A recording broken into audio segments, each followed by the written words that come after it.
চাওক এইটো স্বাভাৱিক কাৰণ যেতিয়া আমাৰ এইখন ভাৰতবৰ্ষই হ'ল সনাতনী সভ্যতাৰ দেশ। সনাতনী সভ্যতা বুলি ক'লেই যিয়ে এই হিন্দু ধৰ্মটো বা সনাতন সভ্যতাক বিশ্বাস কৰে তেওঁলোকে হিন্দু। গতিকে হিন্দু মানুহৰ ওপৰত ক'ৰবাত যদি বিশ্বত অত্যাচাৰ হয় তেতিয়া ভাৰতৰ সনাতনী মানুহে তাৰ প্ৰতিবাদ কৰাটো স্বাভাৱিক আৰু তাৰ সুৰক্ষা বিচৰাটো স্বাভাৱিক।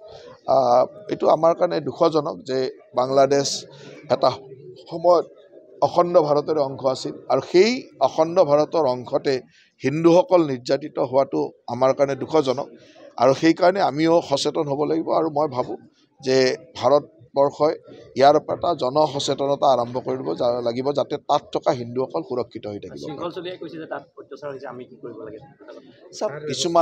কিছুমান মানুহে নিজক বেলেগ ধৰণে ভাবে।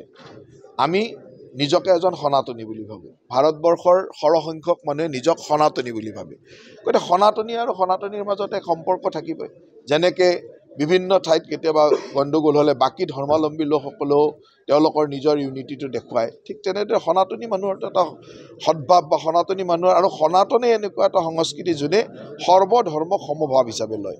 গতিকে সনাতনেতো বিচাৰিব আৰু সনাতনী মানুহে সুৰক্ষা বিচাৰিব। কোনোবাই হয়তো সনাতনীতকৈ তলত গৈছে বা ওপৰত গৈছে, তেওঁলোকে কি ভাবে তল ওপৰ হ'ব পাৰে তেওঁলোকৰ, কিন্তু আমি ভাৰতৰ সৰহসংখ্যক মানে নিজক সনাতনী বুলি ভাবে।